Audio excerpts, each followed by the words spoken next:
Over the last century of financial history, the raw technology of trading has moved from paper ticker tape to high-frequency digital networks. But the underlying engine, human psychology and the foundational laws of supply and demand, has remained static. Because fear, greed, and geometric supply constraints do not change, the structural footprints of massive market moves repeat themselves predictably, cycle after cycle. When massive institutional liquidity enters or exits a position, it leaves an empirical record. To a retail trader, daily price action often looks like random, chaotic noise, but a professional sees it differently. They are looking for specific geometric patterns that prove overhead supply is being systematically removed.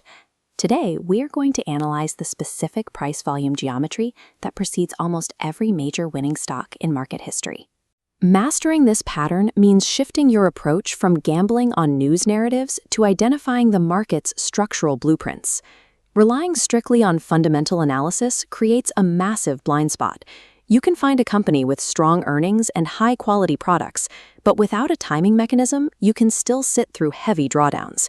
Just as a doctor wouldn't perform surgery without checking an X-ray or an MRI, a professional investor requires a diagnostic tool to evaluate the actual health of an asset.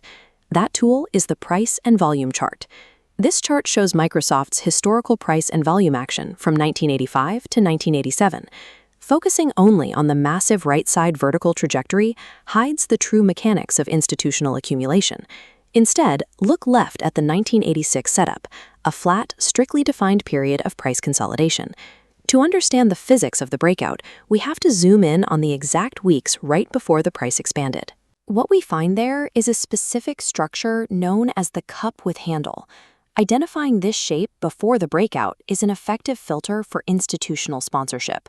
This daily chart for Apple from 2003 to 2004 shows the prerequisite for a proper cup formation, a clear prior uptrend advancing at least 30%. After that run, the asset undergoes a natural price correction, almost always triggered by a broader market decline. There are strict constraints here. From the absolute peak down to a very bottom, this correction typically ranges from 12 to 33%.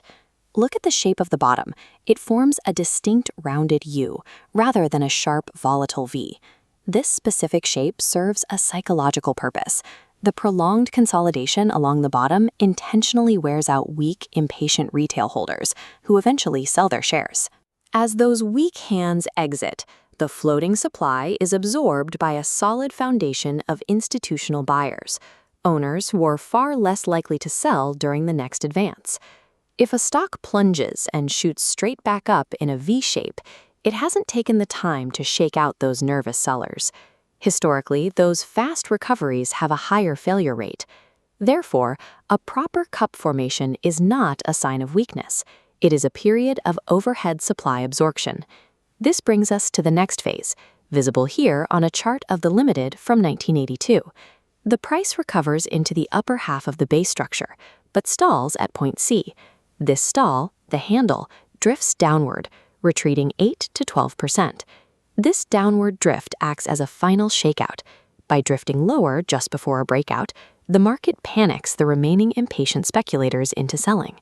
There are two negative constraints to watch for. First, if a handle forms in the lower half of the total base, it signifies weak overall demand. Those setups are prone to failure. Second, handles that wedge upward are dangerous. By drifting higher instead of lower, they fail to undergo the necessary shakeout process, leaving weak sellers in the asset.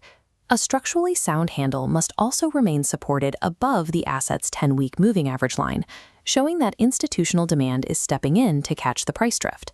Ultimately, the handle is the market's final stress test. It probes the remaining available supply to ensure it is entirely exhausted before permitting a major advance. Price geometry is only half the equation. Without the validator of trading volume, a pattern on a screen is meaningless. Daily price action can be erratic, but massive trading volume is the heavy footprint of institutional money moving into an asset.